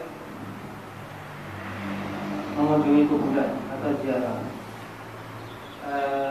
Di sekitar kita itu sangat membudaya, bahkan dibikin rombongan-rombongan untuk mengunjungi makam-makam. Apakah ini juga termasuk dalam ini? Ya, dan kuburan-kuburan para wali. Jadi kadang-kadang malah walinya sekarang bukan hanya 9, banyak. Adapun tentang rombongan atau menuju ziarah kubur, maka yang kita ketahui kalau itu memang dia menyengaja pergi jauh-jauh hanya untuk menziarah kubur, maka ini sebenarnya tidak disukai. Ini hal yang tidak disukai, tidak dianjurkan, bahkan dimakruhkan ya. Karena dalam rangka apa sebenarnya kalau dia mau menziarah kubur? Dalam rangka ibadah, sekitarnya masih ada kuburan. Dalam rangka mengingat mati juga masih bisa ya. Wallahu ta'ala alam, yang saya tahu itu hal yang kurang baik ya, yang tidak baik. Belum lagi kalau ditambah itu kalau murni dia pergi mengunjungi kubur ya. Kalau murni pergi mengunjungi kubur jauh-jauh. Tapi kalau ada maksud keyakinan-keyakinan tertentu ya, ditambah lagi seperti itu misalnya. Keyakinan-keyakinan tertentu, misalnya wali fulan nanti kalau menziarah kuburnya berdoa di sana, meminta pada Allah di sana, maka akan dia akan mendapat manfaat, dihindarkan dari bahaya. Maka ini lebih parah lagi, lebih apa? Parah lagi. Belum lagi ditambah tadi ada laki-laki perempuan, ya, saling campur baur. Ya, satu desa atau di sana juga maksudnya di makamnya itu di kuburannya juga banyak. Yang laki-laki ziarah kubur malah lihat perempuan, dan perempuan ziarah kubur malah lihat laki-laki. Jadi kalau cuma mengunjungi saja jauh-jauh ya, itu saja pun tidak disukai. Apalagi kalau ditambah keyakinan-keyakinan yang macam-macam, keyakinan yang bisa mungkin menyalahi apa yang telah disampaikan oleh Al-Quran dan hadis Nabi SAW tentang wali-wali tersebut atau orang-orang yang sudah mati itu. Belum lagi itu pun kita juga tidak tahu ya, karena dulu kan wali songo, sekarang wali entah berapa. Apakah yang dikubur di situ itu benar-benar manusia yang dulunya soleh atau tidak, itu kan tidak tahu. Ataupun kalau tahu, ya tentu itu tidak disyariatkan untuk jauh-jauh mengunjungi kuburan. Jadi ada dua. Pertama itu murni memang ziarah kubur saja, ya, dengan aturan-aturan yang syar'i, ya, itu pun tidak disukai. Atau ditambah lagi dengan kesalahan-kesalahan yang telah banyak terjadi, misalnya ikhtilaf antara laki-laki perempuan, ya. Kemudian juga punya keyakinan-keyakinan yang khusus tentang kubur para wali, ya, kubur orang-orang soleh. Maka ini setahu kita memang tidak ada dari ajaran Nabi Sallallahu Alaihi Wasallam dan bisa jadi malah menyalahinya. Wallahu a'lam. Mungkin ada pertanyaan. Assalamualaikum warahmatullahi wabarakatuh. Tentang kubur, Pak. Kalau di tempat saya itu kubur itu banyak yang dikasih penerangan lampu, Pak. Ya, lampu atau bangunan-bangunan yang lain. Itu bagaimana hukumnya, Pak? Terima kasih. Assalamualaikum warahmatullahi wabarakatuh. Bangunan yang lain maksudnya apa? Pagar atau? Ya, pagar atau izin dan bangunan seperti rumah cukup gitu loh. Adapun kalau memagari kuburan, ya, misalnya ada kuburan dipagari di sekelilingnya, insya Allah tidak apa-apa, ya. Tapi kalau kuburan satu dikasih pagar, ya, padahal di sampingnya ada banyak kuburan, maka ini tidak boleh sebenarnya. Tidak boleh. Begitu juga memplester, ya, mengapur, dikasih bangunan di atasnya, maka ini tidak boleh. Telah ada larangan dari Nabi Sallallahu Alaihi Wasallam. Adapun penerangan, kalau itu tidak dibutuhkan, juga tidak usah, tidak boleh juga. Karena kalau kuburan itu diterangi terus-menerus, ya, tiap malam kita dikasih penerangan di situ, maka mungkin akan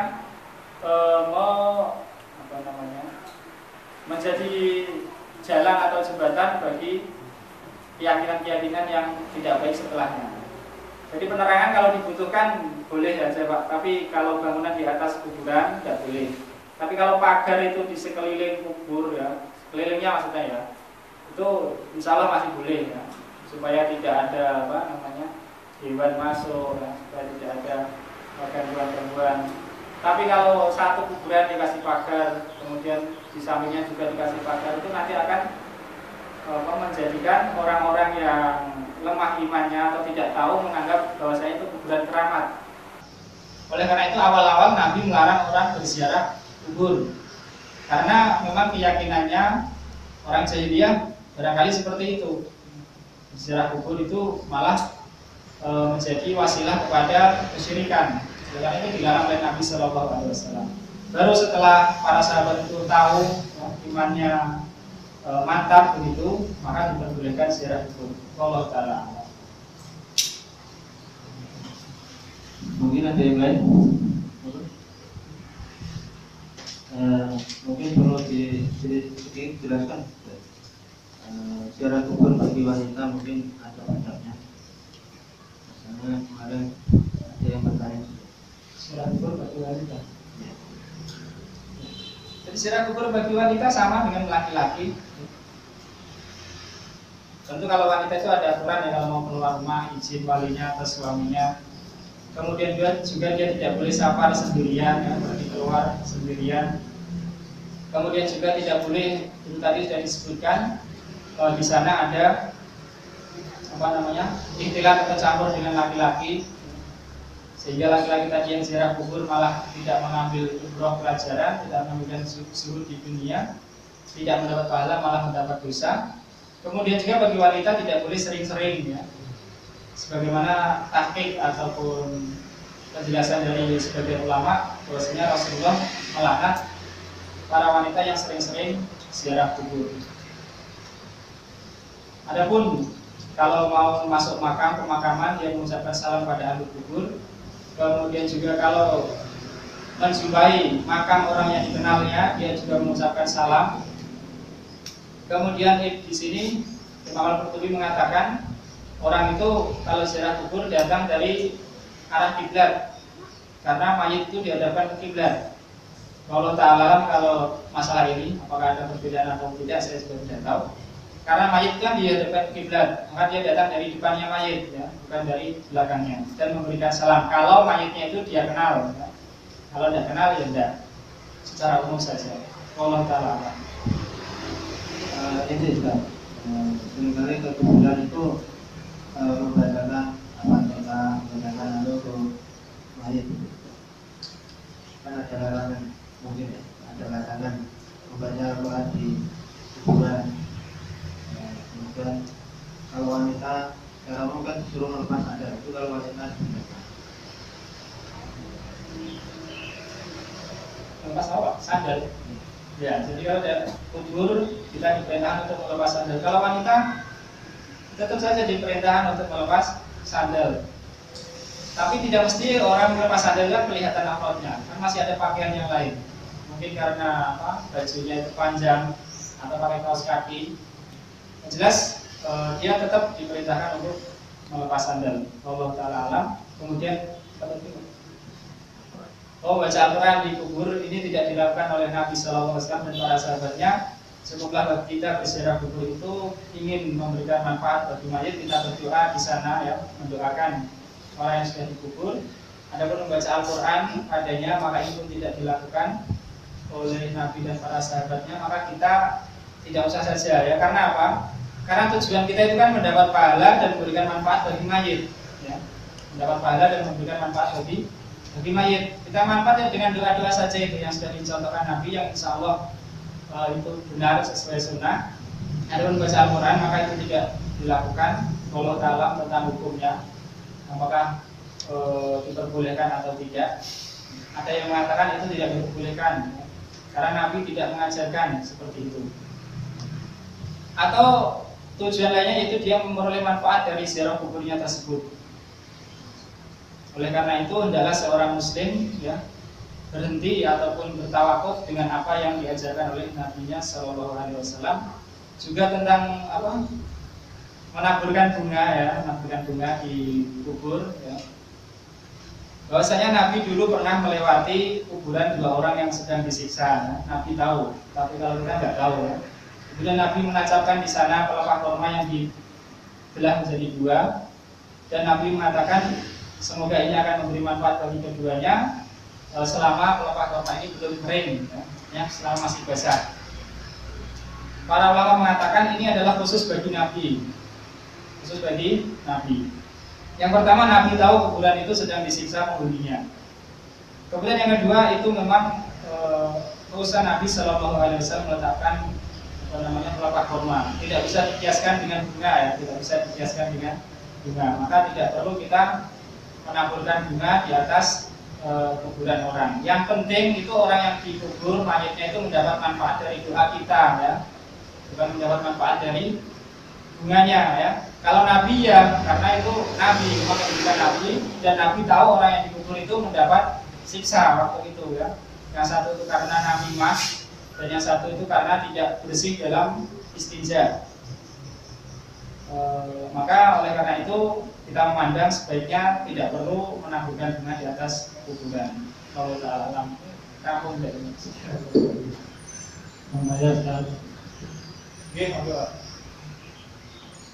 apakah membaca ilaha Nabi itu dan lain sebagainya itu ada dasarnya dari Islam? Allah Ta'ala saya tidak tahu. Ilaha dari Nabi loh Pak. Ya, ya biasanya itu mengkhususkan, ya, sebelum baca Al-Fatihah dikhususkan. Allah Ta'ala saya tidak tahu. Mungkin bisa tanyakan ke ustaz yang lain yang akan duduk di sini insya Allah. Yang jelas, tahu kami waktu itu tidak ada apa? Tidak ada perintahnya, tidak ada dasarnya. Tapi kalau orang tahu dasarnya, hukumnya boleh mengamalkan, ya. Tapi dia harus tahu pasti, ya. Artinya ilaha dari Nabi itu apa? Ila hadra ya ke hadapan Nabi. Artinya ini untuk Nabi. Ila hadratin Nabi Al-Fatihah misalnya, ya. Untuk Nabi ini saya bacakan Al-Fatihah. Ila hadra ya ke hadapan. Memang dikhususkan untuk Nabi atau dikhususkan untuk yang lain, ya. Allah Ta'ala alam. Kalau ada kita lanjutkan ya supaya selesai. Masih 6 ayat. Tanya dulu. Ini apa Pak? Assalamualaikum warahmatullahi wabarakatuh. Assalamualaikum. Ada yang bertanya kepada saya, kalau seorang muslim dia itu secara dohir taat sholat 5 waktu dan perintah-perintah yang lain, mereka Apa Pak? Sholat 5 waktu terus? dan perintah-perintah yang lain itu dia berusaha untuk taat. Namun orang tuanya yang sudah meninggal itu tidak sholat tadinya, artinya bisa dikatakan mungkin kafir. Itu apa yang dia lakukan untuk orang tuanya di saat mereka menziarah kuburnya? Itu yang pertama. Yang kedua, ini mungkin agak menyimpang, tapi karena karena sempitnya waktu, karena sebentar lagi kita sudah berkorban. Ada penjelasan dari salah satu ulama atau ustadz itu. Mereka menerangkan bahwa korban artinya ada seorang yang tidak sholat tapi dia berkorban, artinya menyembelih hewan. Ustadz tadi mengatakan bahwa itu sembelihannya haram. Ini mohon dijelaskan. Terima kasih. Assalamualaikum warahmatullahi wabarakatuh. Jadi kalau orang tuanya itu masih muslim, seorang anak menziarahi kuburnya, dia bisa mendoakannya ya, atau dia bisa beramal lain untuk agar yang dikubur ini mendapatkan pahala seperti sedekah dan yang lain. Kalau orang tuanya kafir, maka dia boleh menziarahi kuburnya juga, tapi nggak boleh mendoakan ya. Nggak boleh mendoakan, tapi dia boleh menziarahi kuburnya. Wallahu ta'ala alam. Sebagaimana Nabi juga menziarahi kubur orang tuanya. Kemudian kalau sembelihannya orang yang tidak sholat, wallahu ta'ala, karena kita tidak bisa memvonis ya apakah dia muslim atau dia kafir. Karena memvonis muslim dan kafir itu tidak bisa secara muayyan begitu. Itu harus divonis oleh orang yang punya wewenang. Istilahnya kalau di Indonesia misalnya majelis ulama menyatakan bahwa seseorang itu telah kafir. Kalau cuma sifat-sifat apa ya, dia melakukan kekufuran kecil ya atau meninggalkan kewajiban, maka ini ini belum bisa dikatakan kafir. Kalau dia muslim, dia masih mengaku muslim, bersyahadat ya, tapi sholatnya jarang sekali misalnya, tetap dia masih Islam dan sembelihannya halal insya Allah ya. Meskipun yang lebih utama tentu sembelihan orang-orang yang soleh, sembelihan orang-orang yang soleh. Allah ta'ala alam.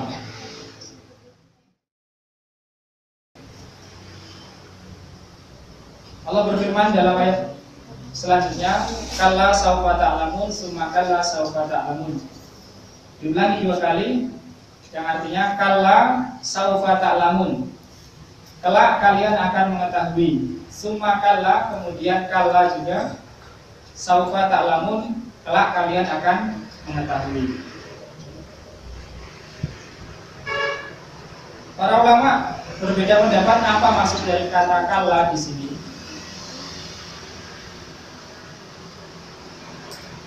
Kalla ada yang mengatakan sebagaimana banyak diterjemahkan artinya sekali-kali tidak. Berkata Al-Farra, laisal amru ala ma antum alaih minat tafakkur wa takasur. Sebenarnya hal yang semestinya itu adalah kalian itu tidak berbangga-bangga dan tidak berbanyak-banyakan. Saufa ta'lamun, kelak kalian akan mengetahui. Kemudian tafsiran lain dari kalla artinya hakon, sungguh. Kalla artinya hakon, sungguh. Saya mengatakan bahwasanya 2 ayat ini ya, kalla saufa ta'lamun, kemudian summa kalla saufa ta'lamun, ini adalah sebagai taukid, penegas ya. Peringatan, kemudian ditegaskan lagi dengan peringatan yang selanjutnya. Dan ini juga disebutkan oleh ahli tafsir yang sebelumnya. maksudnya sebelum saya Utsaimin. Kemudian ada yang mengatakan ayat yang ketiga, kalla saufa ta'lamun, kelak kalian akan mengetahui, yaitu ma yanzilu bikum minal adzabi fil qabri, apa yang akan menimpa kalian berupa azab kubur.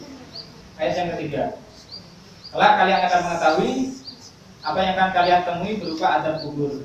Summa kalla saufa ta'lamun, kemudian kalla sungguh kalian akan mengetahui, yakni akan mengetahui apa yang akan menimpa kalian dari azab di akhirat. Ini tafsiran. Jadi tafsiran yang pertama tadi mengatakan ayat keempat itu adalah penegas dari ayat ketiga, peringatan dipertegas oleh ayat keempat. Dan tafsiran yang kedua, bahwasannya ayat ketiga saufa ta'lamun, kelak kalian akan mengetahui tentang alam kubur atau azab kubur. Summa kalla saufa ta'lamun, kemudian kalla saufa ta'lamun, kalian akan mengetahui tentang azab di akhirat. Jadi berbicara dengan dua keadaan, yaitu di kubur dan di akhirat. Ada lagi yang mengatakan saufa ta'lamun pada ayat ketiga, ketika kalian mengetahui ketika kalian dibangkitkan. Ketika kalian dibangkitkan. Kemudian summa kalla saufa ta'lamun, kemudian sekali-kali tidak kalian akan mengetahui, yaitu ketika kalian diproses, ya. Maksudnya diproses, dihitung amalnya, ditimbang, kemudian ditanya dan seterusnya.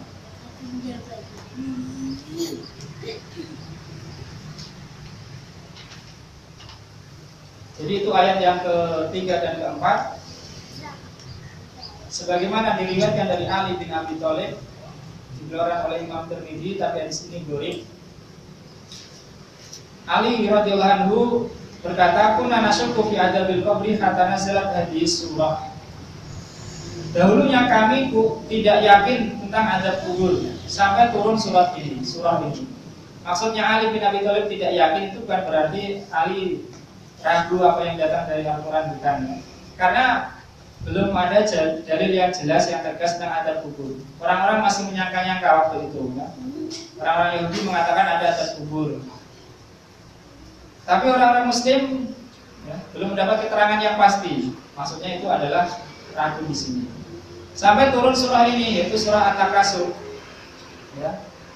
Maka beliau mensyaratkan firman Allah, kalla saufa ta'lamun, pada ayat ketiga, kelak kalian akan mengetahui tentang azab kubur. Ada juga tafsiran yang lain, keduanya berbicara tentang orang mati, kematian dan azab kubur. Allah berfirman, kalla saufa ta'lamun, pada ayat ketiga, idza nazala bikumul maut, kalian akan mengetahui hakikat yang sebenarnya ketika kalian meninggal. Jadi kalian meninggal, ketika kalian mati, datang kematian. Waja'atkum rusulun dan datang kepada kalian para utusan Allah Subhanahu wa taala yang mencabut nyawa-nyawa kalian. Karena orang mati sudah tahu pasti, ya. Sudah berada dalam hakikat dari pengetahuannya. Oleh karena itu dalam akhir surat Al-Fijr disebutkan yakin itu artinya mati. Wa'bud rabbaka hatta ya'tiyakal yakin, dan beribadahlah kepada Tuhanmu sampai datang kepada kalian kematian. Summa kalla saufa ta'lamun, kemudian sekali-kali tidak kalian akan mengetahui, yaitu ketika kalian masuk ke kuburan dan kalian ditanya, ya, oleh Munkar Nakir.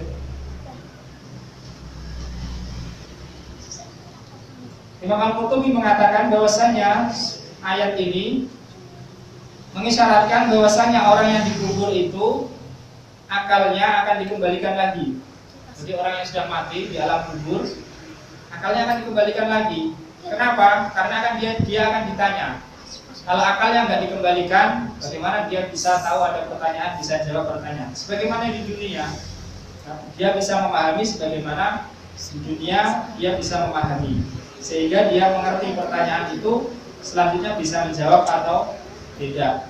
Selanjutnya bisa menjawab ataupun tidak. Jadi ayat ini berbicara tentang azab kubur yang umum, tentang kehidupan di alam barzakh. Oleh karena itu, akidah Ahlussunnah mengimani adanya alam azab kubur, pertanyaan Munkar dan Nakir ataupun nikmat kubur. Kemudian ayat yang kelima, kalla lau ta'lamuna ilmal yakin. Sungguh atau sekali-kali tidak. Lau ta'lamuna ilmal yakin. Kalau kalian mengetahui dengan ilmu yakin, ilmu yang sebenarnya. Artinya ini adalah peringatan ya, ataupun pelajaran bagi orang yang di awal surat tadi suka berbangga-bangga atau berbanyak-banyak. Jangan begitu. Kalau kalian mengetahui dengan ilmu yang sebenarnya, ya, maka kalian tidak akan berbanyak-banyakan, tidak akan berbangga-banggaan. Jadi ayat ini kembali maknanya ke awal surat, ya, awal surat ayat yang kelima. Jika kalian mengetahui dengan pengetahuan yang yakin, maka kalian tidak akan melakukan hal itu, tidak akan suka lagi berbangga-bangga, ya, tidak akan suka lagi berbanyak-banyakan. Syekh Utsaimin mengatakan hendaknya, ya, kulasannya, orang yang membaca ayat ini berhenti, ya, ayat kelima. Kalla lau ta'lamuna ilmal yakin. Hendaknya apa? Berhenti. Maksudnya berhenti itu wakaf, ya, wakaf. Bukan berhenti terus nggak baca. Artinya tidak diwasal, tidak disambung. Tidak disambung kalau lau ta'lamuna ilmal yakin ila tarawun itu tidak, ya, tapi berhenti. Kenapa? Karena maknanya itu kembali ke awal, bukan kembali ke kedua. Jadi artinya kalau lau ta'lamuna ilmal yakin, kalau kalian mengetahui dengan ilmu yang yakin, maka kalian tidak akan berbanyak-banyak, tidak akan berbangga-bangga, tidak akan saling membanggakan, tidak akan saling saingan. Itu maknanya. Bukan maknanya gabung sama ayat selanjutnya. Apa ayat selanjutnya? La tarawunnal jahim, sungguh kalian akan melihat jahim. Bukan, ya. Memang ada yang mengatakan seperti itu, tapi tafsirnya lemah. Kalau kalian mengetahui dengan ilmu yang yakin, maka kalian akan melihat jahim, neraka jahim. Maka bukan seperti itu tafsirnya. Tafsirnya adalah ayat kelima ini kembali ke ayat pertama. Kalau kalian mengetahui tentang ilmu dengan ilmu yang yakin, kalian tidak akan berbangga-bangga, tidak akan saling berbanyak-banyak, saingan dalam banyaknya harta dan banyaknya anak. Kemudian apa yang dimaksud dengan ilmu yakin itu? Ilmu yakin itu ada yang mengatakan maknanya adalah maut. Artinya kalau seseorang itu dia mengetahui pengetahuan yang benar tentang kematian, dia juga mengingat kematian, maka dia tidak akan suka berbangga-bangga berbanyak-banyakan di dunia. Ini adalah perkataan Qatadah yang mengartikan ilmu yakin di sini adalah tentang kematian. Ada juga yang mengatakan ilmu yakin adalah pengetahuan tentang al-bas, yaitu tentang kebangkitan, dibangkitkannya manusia. Jadi kalau seseorang mengetahui tentang bagaimana nanti manusia dibangkitkan, ya, apa yang dibawa, apa yang bisa menyelamatkannya, apa yang bisa membuatnya celaka, maka dia sudah tidak suka lagi bersaingan, ya, dalam masalah harta, banyaknya anak, banyaknya kawan, ya, banyaknya kelompok.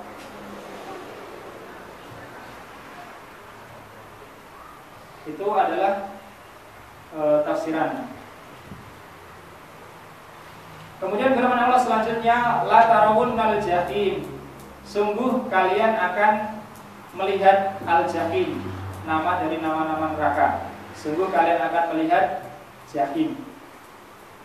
Di dalam qiraah yang lain, yang qiraah juga sab'ah, la tarawunna dibaca majhul, yaitu la turawunna, la turawunnal jahim. Bedanya kalau la tarawunnal jahim artinya kalian sungguh akan melihat jahim, neraka. Kalau la turawunnal jahim artinya sungguh kalian akan diperlihatkan neraka. Kecuali tapi memang diperlihatkan, pasti melihat. Lalu siapa yang dimaksud dengan kalian di sini? Apakah khusus orang kafir atau juga bagi orang mukmin? Ada yang mengatakan itu untuk orang kafir, karena orang kafir akan masuk neraka. Ada juga yang mengatakan ini adalah umum, yaitu baik itu orang mukmin atau orang kafir akan melihat jahim, akan melihat neraka. Allah berfirman dalam surah Maryam, wa im minkum illa wariduha kana ala rabbika hatman maqdiyya. Dan tidak ada di antara kalian kecuali akan melewati neraka. Akan melewati neraka. Tapi dia melihat karena melewati neraka. Kana ala rabbika hatman maqdiyya. Itu adalah ketetapan yang sudah ditentukan dari Allah Subhanahu wa taala. Akan tetapi neraka ini bagi orang kafir akan menjadi tempat tinggalnya, dan bagi orang mukmin akan menjadi tempat lewatnya. Artinya dia akan lewat di atas neraka tersebut, sebagaimana dalam Sahih Bukhari dan Sahih Muslim dan yang lainnya. Rasulullah bersabda tentang orang yang melewati sirat di atas neraka, fayamurru awaluhum kalbab sumakarih sumakatoir. Yang awal-awal dari mereka akan melewatinya seperti kilat, kemudian seperti angin, kemudian seperti burung, dan seterusnya.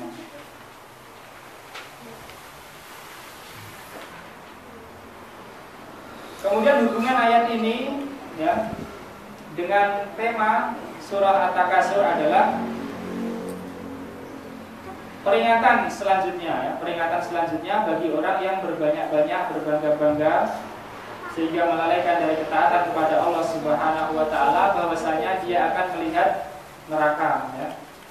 Bahwasanya dia akan melihat neraka. Maka didahului dengan huruf yang mencela, yaitu kalla ya. Huruf celaan, jangan seperti itu. Sungguh kamu akan melihat jahim.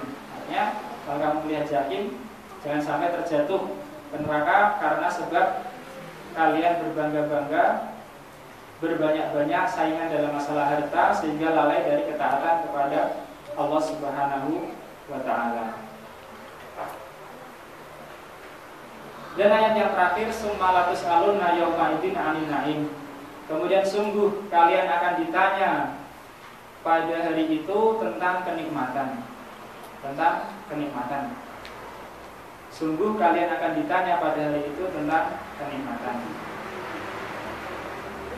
Kebanyakan ahli tafsir mengatakan yang dimaksud kalian yang ditanya tentang kenikmatan ini umum, baik orang kafir atau orang mukmin. Jadi yang ditanya tentang kenikmatan itu umum, baik itu orang kafir atau orang mukmin. Namun bedanya ya, orang yang tidak bersyukur atau yang kufur nikmat, apalagi kufur iman, waliyadzubillah, ditanya sebagai bentuk menjelekkan mereka, sebagai bentuk penjelekan terhadap mereka. Karena sudah dikasih nikmat tidak bersyukur, sudah dikasih nikmat tidak mau beriman, sudah dikasih nikmat malah digunakan untuk maksiat. Adapun pertanyaan untuk orang mukmin ya, maka adalah sebagai pengingat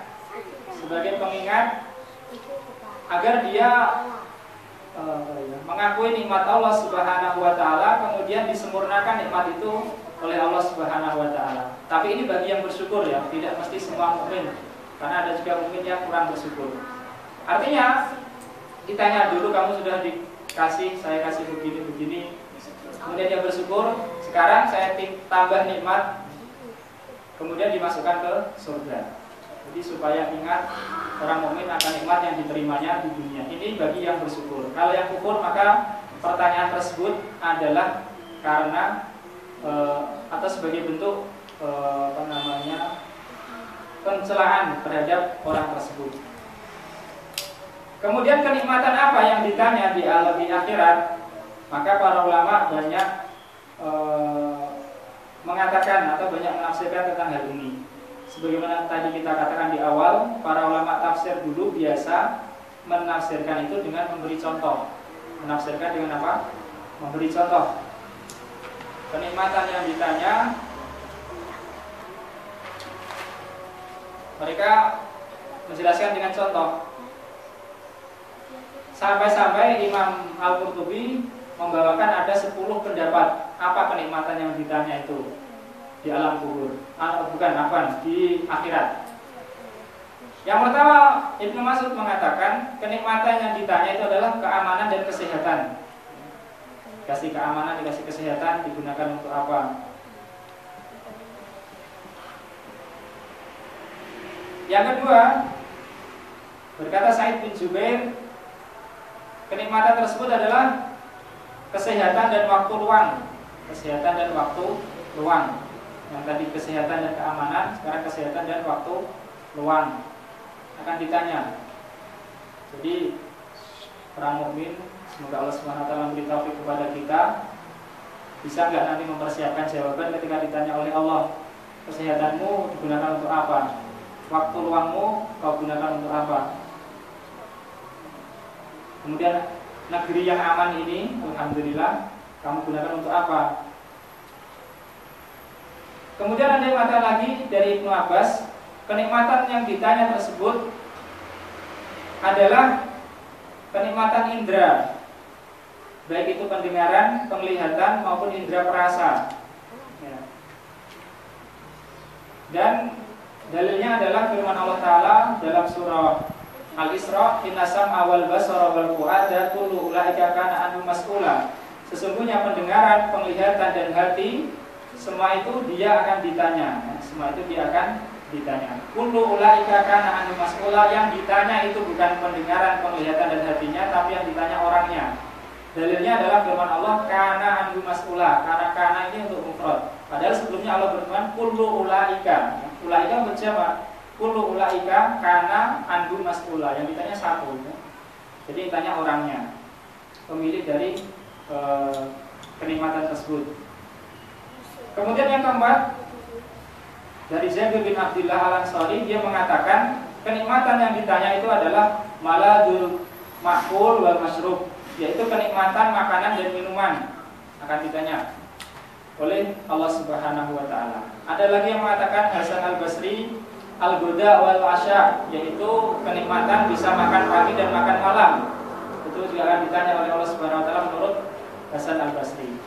Sekali lagi saya katakan, kenikmatan yang ditanya bagi orang mukmin itu agar orang mukmin ingat dan disempurnakan nikmatnya oleh Allah Subhanahu wa taala dengan surga. Tapi kalau untuk orang yang kufur, tidak mau bersyukur, maka itu sebagai bentuk celaan terhadap dirinya. Berkata Mahkul, seorang tabi'in, bahwasanya kenikmatan yang ditanya adalah shibaul butun, wa baridus syarab, wa dilalul masakin, wa tidalul qulub, wa ladatun naum, yaitu kenyangnya perut, ya, perut yang kenyang, bisa kenyang perut. Kemudian minuman yang segar, yang dingin. Kemudian tempat yang teduh. Kemudian juga badan yang tegak. Dan juga kenikmatan tidur. Tidur yang enak, itu akan ditanya.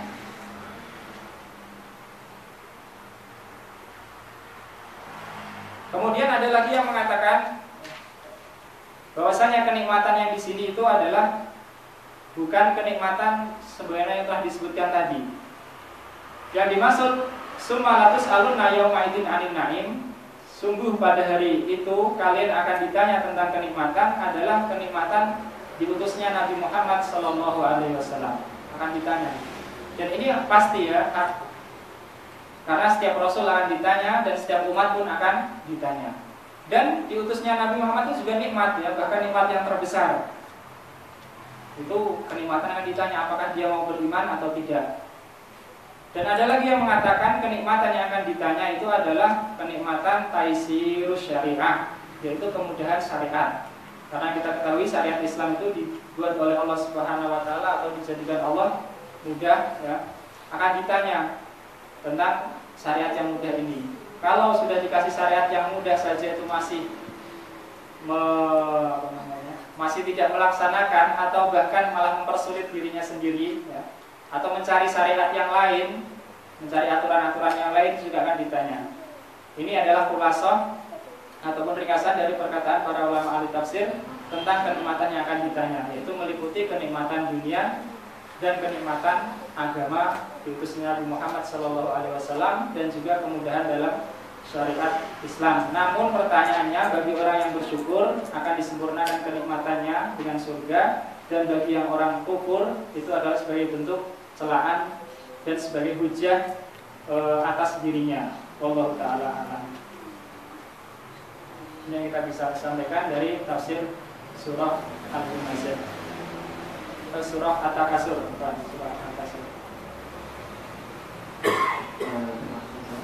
karena banyak waktunya. Sampai di sini dulu ya.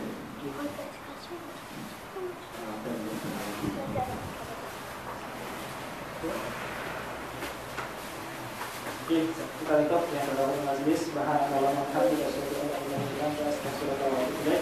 Assalamualaikum warahmatullahi wabarakatuh.